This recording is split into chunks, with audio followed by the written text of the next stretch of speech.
सभी लोगों को आज की शाम काफी महफिल भरी हुई है और ये कार्यक्रम जो डीएफएल ने यहाँ ऑर्गेनाइज किया हुआ है वो कारगिल युद्ध के 25 साल पूरे होने के बाद उसकी यादगार फिर एक बार हमको मिलने के लिए की गई है। इसलिए सर्वप्रथम डीएफएल को बहुत बहुत बधाइयाँ। हमारे बीच हमारे सर्व लोगों के बहुत ही प्यारे और विनम्रता पूर्वक जो व्यवहार करते हैं ऐसे परमवीर चक्र श्री संजय कुमार जी हमारे बीच है, उनका भी मैं नमन करता हूं। उनके साथ साथ डॉक्टर आर.के. सिन्हा जो इसरो के बहुत ही बेहतरीन साइंटिस्ट के रूप में अपनी पूरी के पूरी कार्य करने के बाद आज भी डीएफएल के साथ जुड़े हुए, उनको भी मैं नमन करता हूं। और यहाँ जितने वेटरन्स जमा हुए हैं, मैं हर आदमी का नाम तो जरूर नहीं लूंगा, लेकिन मैं देख रहा था कोई भी कठिनाइयां आए हम देश के लिए त्याग करते रहेंगे, इस उम्मीद के साथ यहाँ जमा हुए उन सब लोगों को भी मेरा नमन। और यहाँ शिक्षा क्षेत्र में कार्य करने वाले वाइस चांसलर्स हो, कॉलेज के प्रोफेसर्स हो, ऐसे लोग भी आए हुए हैं जिनको यहाँ पूरी तरह से इसमें सम्मिलित करने के लिए भी डीएफएल को मैं अभिवादन करता हूँ। और सबसे महत्वपूर्ण, जिन अलग अलग लोगों को पहचान करते हुए उनको अवार्ड देने के लिए एक बहुत ही बेहतरीन कार्यक्रम, वो भी जिस दिन कारगिल का विजय हुआ उसी दिन हम मनाते हुए साथ साथ फिर वो कला क्षेत्र हो, फिर वो दिव्यांग जन को कार्य करने वाले लोग हो, वो हमारे फार्मर्स के साथ जुड़कर एग्रीकल्चर में काम करने वाले हो, वो फिर हेल्थ केयर के लिए कार्य करने वाले हो, ऐसे सारे लोगों को art, craft, music, dance, drama, ये सभी लोगों को एक साथ जोड़कर एक बहुत ही बेहतरीन रंगी बिरंगी कार्यक्रम यहाँ हो रहा है। उसके लिए डीएफएल का अभिवादन। और उसके साथ साथ एक नया संगठन ऑर्गेनाइजेशन भी तैयार किया है जो वुमेन एम्पावरमेंट के लिए कार्य करने वाला है, अलग अलग कला क्षेत्रों में कार्य करने वालों को करने वाला है, दिव्यांग जनों के लिए कार्य करने वाला है। इसलिए सभी लोगों को अभिवादन करते हुए और एक बार मैं थोड़ी सी बातें राष्ट्रीय शिक्षा नीति 2020 में जो आई उसके बारे में जिक्र करना चाहूँगा। जो कुछ हमने आज देखा, ये बार बार नीलेश बोल रहा था कि एक ट्रेलर है, अभी सिनेमा बाकी है। तो राष्ट्रीय शिक्षा नीति में जो जो आने वाला है वो उसका ट्रेलर आज हम देख रहे थे। यानी राष्ट्रीय शिक्षा नीति में अनेक वस्तुओं को बताया गया है, जैसे कि मल्टी डिसिप्लिनरी एजुकेशन। भले हम आर्ट्स कॉलेज में पढ़ रहे होंगे, इकोनॉमिक्स पढ़ रहे होंगे, म्यूजिक पढ़ रहे होंगे, थोड़ी थोड़ी कंप्यूटर प्रोग्रामिंग, कंप्यूटर जानना चाहिए। जो कंप्यूटर साइंस में पढ़ रहा है उनको थोड़ी साइकोलॉजी, फिलॉसफी भी जाननी चाहिए। जो फार्मेसी एजुकेशन ले रहा है उसको भी मैनेजमेंट पता होना चाहिए।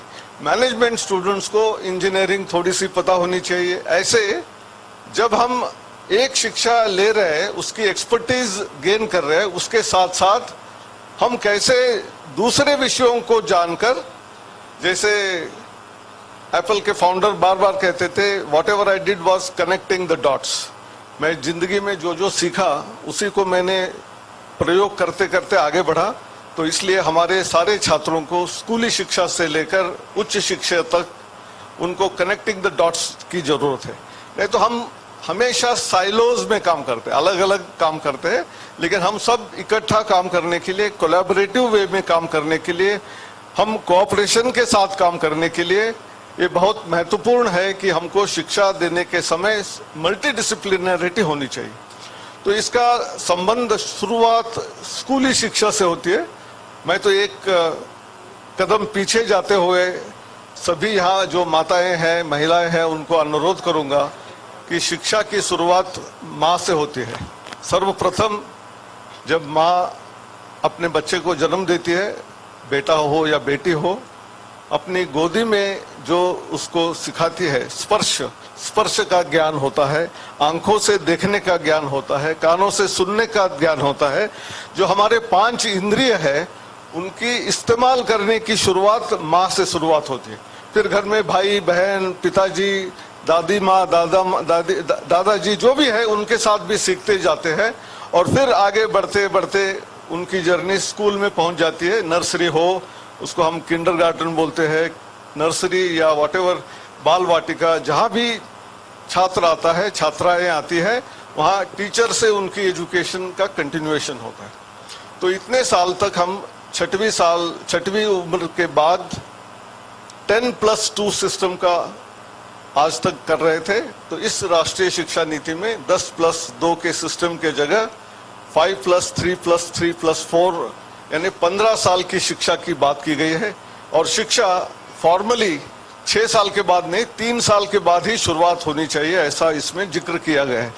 तो इसमें एक बहुत बड़ा चैलेंज है। आज के दिन सारे छात्र 3 साल के बाद तो शिक्षा में नहीं आते हैं। कई शहरों में जो है वो किंडरगार्टन में भेजते हैं, बाकी जगह में छोटे छोटे गांवों में, कस्बों में भी ऐसी स्कूलें होनी चाहिए, या जहाँ कक्षा 1 से आज क्लास चलते, वहाँ पहले 2 साल का भी शिक्षा होने की शुरुआत होनी चाहिए। ये इसमें शिक्षा नीति में कहा गया। लेकिन उस समय में शिक्षा देते समय, उनको टीचिंग करते समय जो लिखावट होती है या पढ़ाई होती है, उसके बिना कैसे शिक्षा दी जाती है, उसके ऊपर ज्यादा ध्यान दिया जा रहा है। इसका मतलब खेलों के साथ, खिलौनों के साथ, एनिमेशन के साथ, कॉमिक्स के साथ यदि बच्चे सीखने लगते हैं तो उनका माइंड ज्यादा शार्प हो जाता है और अच्छी तरीके से सीख सकते हैं। और इतना ही नहीं, इस शिक्षा नीति में मल्टीलिंगुअलिज्म के बारे में बार बार बात की है। तो बच्चों को शिक्षा, जो प्राथमिक शिक्षा है, वो अपनी मातृभाषा में होनी चाहिए। फिर वो मराठी हो, हिंदी हो, तमिल हो, तेलुगु हो, कन्नड़ हो, बंगाली हो, पंजाबी हो, उसमें यदि करेंगे तो उसमें सडनली शॉक नहीं होगा। घर में जो भाषा माँ पिताजी के साथ बच्चे करते हैं, वही शिक्षा पहली बार जब आते हैं, तब जब सीखना चालू करते हैं, तो उनको नेचुरल प्रोसेस में सीखने में आसानी होती है। और बहुत सारी लैंग्वेजेस सीखने के लिए उनको सहायता होती है थ्रू स्टोरीज, कथाओं के माध्यम से, गेम्स के माध्यम से वो सीख सकेंगे। फिर मल्टीलिंगुअलिज्म यानी अपनी मातृभाषा के अलावा राष्ट्रभाषा हो या अंग्रेजी भाषा हो, या कई छात्रों को यदि फ्रेंच सीखना है या अपने नेबरिंग स्टेट का तमिल या तेलुगु सीखना है, वो सारी चीजें आसानी से सीख सकते हैं उस बचपन में, जब उनकी उम्र 3 से 10 साल तक होती है। हमारे उम्र वाले को यदि नई शिक्षा, नया भाषा सीखने के लिए कहो, बहुत मुश्किल जाता है, लेकिन बच्चों को आसानी से वो सीख सकते हैं। इसलिए बहुभाषी हमारे बच्चे होने चाहिए, एक बहुत महत्वपूर्ण है। उससे क्या होगा, जब वो बड़े होंगे तब अलग अलग भाषाओं की किताब, उसमें जो ज्ञान भरा है, भंडार है, उसको सीखने में भी उनकी सहायता होती है। एक बहुत महत्वपूर्ण बात है। उसके बाद 6ठी कक्षा के बाद हर स्कूल में हर व्यक्ति को स्किल एजुकेशन है, हुनर बनाने के लिए स्किल एजुकेशन इंपॉर्टेंट है, वोकेशनल एजुकेशन इंपॉर्टेंट है। क्योंकि जब तक हाथों से काम बच्चा नहीं करता है, बच्ची नहीं करती है, तो उसमें कितने कष्ट होते हैं वो समझ में नहीं आता है। घर में माँ को सब्जी काटने में मदद करते समय कभी हाथ कट जाएगा, तब पता चलता है कि उसमें भी एक कौशल्य की जरूरत है। जब गार्डनिंग करने के समय, जब हम मिट्टी में खेल रहे हैं, तब कभी कांटा लग जाता है, तो पता चलता है खेती करने वाला हमारा फार्मर जो है कितना कष्ट कर रहा है, धूप में काम कर रहा है, पता चलता है। यदि हम थोड़े आगे कॉलेज में जाने वालों को इंटर्नशिप के रूप में कारगिल यदि भेजेंगे, तो उनको वहां कैसे टेम्परेचर में कार्य करना पड़ता है, ये भी समझ में आता है। इसलिए ये शिक्षा नीति में इंटर्नशिप को बहुत महत्व दिया है। हम तो कॉलेज में, यूनिवर्सिटी में थ्योरेटिकल नॉलेज तो बहुत पाते हैं, फॉर्मूला पता कर लेते हैं, उसका थ्योरेटिकल नॉलेज तो हो जाता है, लेकिन इसका उपयोग कहाँ किया जाता है, इसका उपयोग कैसे किया जाता है, इसका उपयोग क्यों किया जाता है, ये कभी हमारे टीचर्स कभी पढ़ाते नहीं थे। तो इसलिए अभी इसके ऊपर जोर दिया गया है कि हमारे छात्रों को कॉलेज के अलावा कहीं ना कहीं बाहर जाके अपनी शिक्षा पूर्णता करने के लिए आप एनजीओ के पास जाके, गांव में जाके काम करो, आर्मी यूनिट के साथ काम करो, आप कोई पीडब्ल्यूडी या इलेक्ट्रिसिटी डिपार्टमेंट के साथ काम करो, आप मारुति उद्योग या टाटा मोटर्स के साथ जाके काम करो। कहीं भी जाके अपने कॉलेज के चार दीवारों के बाहर जाकर जब आप जिंदगी को देखोगे तब आपको सही ढंग से शिक्षा प्राप्त होगी। और ये बहुत महत्वपूर्ण, क्योंकि हमारे देश में जो शिक्षा पद्धति हजारों साल पहले थी उसको हम गुरुकुल पद्धति कहते थे, गुरु शिष्य परंपरा कहते थे। आज भी जो संगीत सीखते हैं उनको पता है कि गुरु के पास जाके ही शिक्षा सीखनी पड़ती है। और ऐसी शिक्षा जब गुरु के पास जाके शिक्षार्थी जाता था, 8वें साल के बाद 15-16 साल वहाँ शिक्षा लेने के बाद वापस आता था तो पूरे तैयारी के साथ, कॉन्फिडेंस के साथ आता था। लेकिन आज के हमारे यूनिवर्सिटी के छात्रों को इंटरव्यू देने के लिए कहने से डरते हैं, क्योंकि वो कॉन्फिडेंस हमने दिया नहीं था।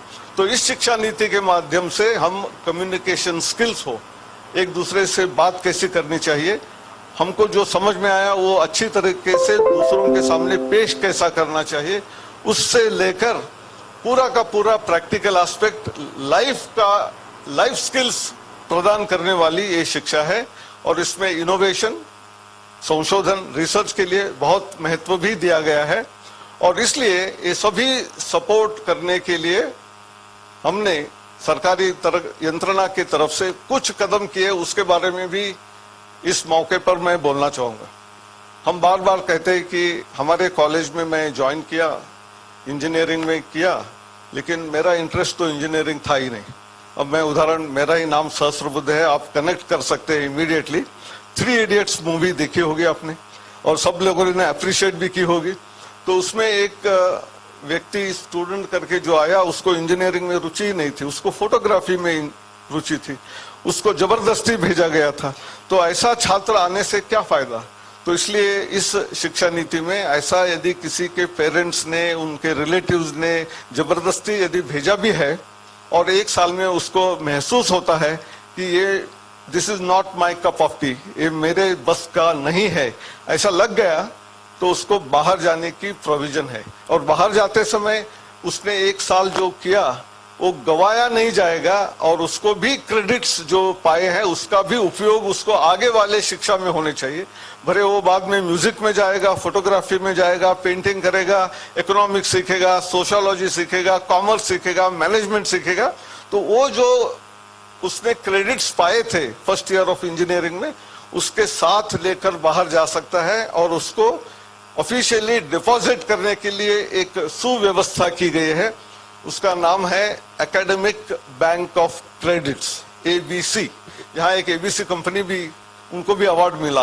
ये ABC डिफरेंट है, ये ABC डिफरेंट है। इसका नाम है एकेडमिक बैंक ऑफ क्रेडिट्स।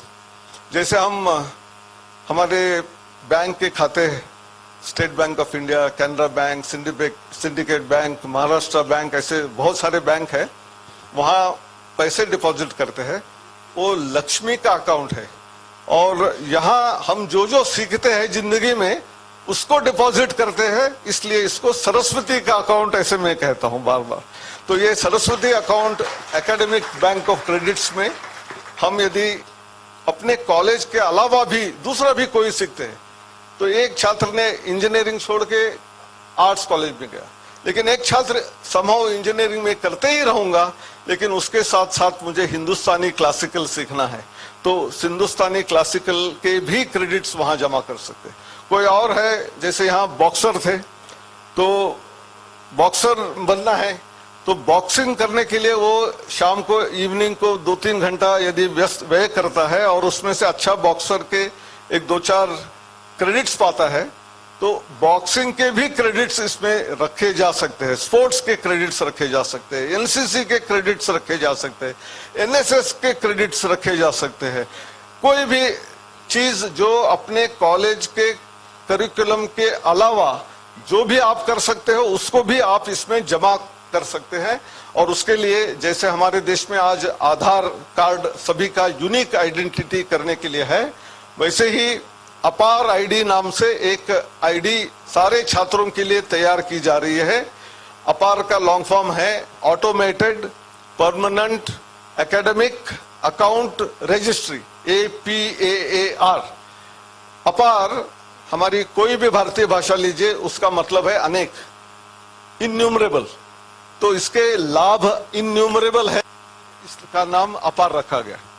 यानी आप एक स्कूल में 8वीं में पढ़ रहा था, उसके पिताजी का ट्रांसफर दूसरे राज्य में हो गया, तो नेचुरली आप सब जानते हैं कि कितना कष्ट लेना पड़ता है। पहले स्कूल में जाके प्रिंसिपल को मिलेंगे, कभी प्रिंसिपल छुट्टी में है तो ट्रांसफर सर्टिफिकेट नहीं मिलेगा, ट्रांसफर सर्टिफिकेट मिलेगा तो पहली कक्षा से 7वीं कक्षा तक के मार्कशीट तुरंत नहीं मिलेंगे, फिर आप लेके दूसरे स्कूल में जाओगे, फिर वो ऑथेंटिकेटेड है क्या ऐसा डाउट दूसरे स्कूल वाले प्रिंसिपल पूछेंगे, क्योंकि वो तो कागज का सर्टिफिकेट आजकल तो मैनिपुलेट करना आसान है।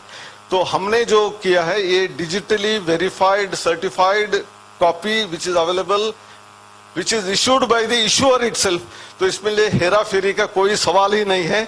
तो जो भी एकेडमिक बैंक ऑफ क्रेडिट्स में रहेगा उसको ऑथेंटिकेटेड वैलिडेटेड माना जाएगा। तो आपका सर्टिफिकेट खोया खोना ऐसे जो डर होते हैं कि सर्टिफिकेट लेके गए लेकिन रास्ते में बैग चोरी हो गई, यहाँ चोरी का सवाल नहीं है, क्योंकि ये डिजिटली डिपॉजिटेड सर्टिफिकेट है और इसको कहीं भी जाके उसका इस्तेमाल कर सकते हैं। जो अपना 10वीं 12वीं के बाद एंट्रेंस एग्जाम लेना चाहते हैं उनको भी ये 12 डिजिट अपार आईडी दिखाने से ऑटोमेटिकली आपने डिग्री कंप्लीट किया, 12वीं कंप्लीट किया, पता चल जाएगा। कोई जॉब में अप्लाई करना चाहता है वहां उपयोग होगा। कोई एंटरप्रेन्योरशिप स्टार्ट करने के लिए, स्टार्टअप करने के लिए लोन अप्लाई करना चाहता है तो उसकी शिक्षा कहां तक क्या क्या की गई है वो मिलेगा। तो मेरे ख्याल से कहीं भी जाने से इस अपार आईडी के माध्यम से ABC में जो डिपॉजिट है ये ऑथेंटिकेटेड माना जा रहा है, माना जाएगा। इसलिए इसका एक बहुत महत्वपूर्ण भाग जो शिक्षा नीति में मल्टी डिसिप्लिनरिटी की बात की है, रिसर्च की बात की है, उस के लिए सपोर्ट करने के लिए एक की गई है। शिक्षा नीति में और एक है, हमारी भारत की परंपरा, हमारा देश बहुत ही पुरातन देश है। यहाँ हमारे ऋषि मुनियों ने काफी चीजें की थी जिसके बारे में हमारे आज के छात्रों को जानकारी नहीं है। आप देखिए 600 BC ईस्वी पूर्व 600 में जाएंगे तो नालंदा तक्षशिला जैसे जो विश्वविद्यालय थे, दुनिया में कहीं भी विश्वविद्यालय का कॉन्सेप्ट नहीं था। तब हमारे देश में विश्वविद्यालय थे और यहाँ सीखने के लिए पूरे दुनिया से छात्र आते थे। वहां से लेकर आज हमारे छात्र USA कनाडा जा रहे, ये दुख की बात है। फिर एक बार वही और एक बार होना चाहिए। उसके लिए हमारे देश में ऐसी संस्थाएं खड़ी हो जिसका रैंकिंग बहुत बढ़िया हो, शिक्षा बहुत बेहतरीन हो। ये सब करने के लिए शिक्षा नीति के जो भी अलग अलग पहलू बनाए गए हैं उसका आप सब लोग अभ्यास करके, जो यहाँ वाइस चांसलर और शिक्षक है उनको प्रशिक्षण की जरूरत है, क्योंकि हमने पहले जो सीखा वही मैं सिखाऊंगा ये नहीं चलेगा। आज 21वीं सदी चल रही है, एक तरफ हमारे देश से फिजिक्स केमिस्ट्री मैथमेटिक्स सब बाहर गया और बाहर से और ज्यादा बढ़कर यहाँ वापस आया। उसको हम जरूर लेंगे, ऐसा नहीं है कि हम ठुकराएंगे उसको, लेकिन हमारे मन में यदि कॉन्फिडेंस डेवलप होना है, आत्मविश्वास डेवलप होना है, तो हमको सबसे पहले हमारे छात्रों को स्कूल से लेकर कॉलेज यूनिवर्सिटी तक हमारे देश में क्या क्या हमने हासिल किया था उसके बारे में बताना पड़ेगा। और उसके बाद आज भी कौन कौन सी चीजें रेलेवेंट है उसको हम कैसे उपयोग कर सकेंगे उसका अनुसंधान करना पड़ेगा। इसलिए इस शिक्षा नीति में ये सारी व्यवस्था है। मेरे ख्याल से मेरे भाइयों बहनों, आप एक ऐसे जगह में बैठे हुए हो जहां हम कारगिल के बारे में सोच रहे हैं। कारगिल में जिन्होंने हमारे देश के लिए वो बचा के रखा, उनको नमन करते हुए, और शिक्षक अगले हमारे लोगों को तैयार करने वाला है, अगली पीढ़ियों को, उनको भी नमन करते हुए मेरे 4 शब्द समाप्त करता हूं। जय हिंद, नमस्कार।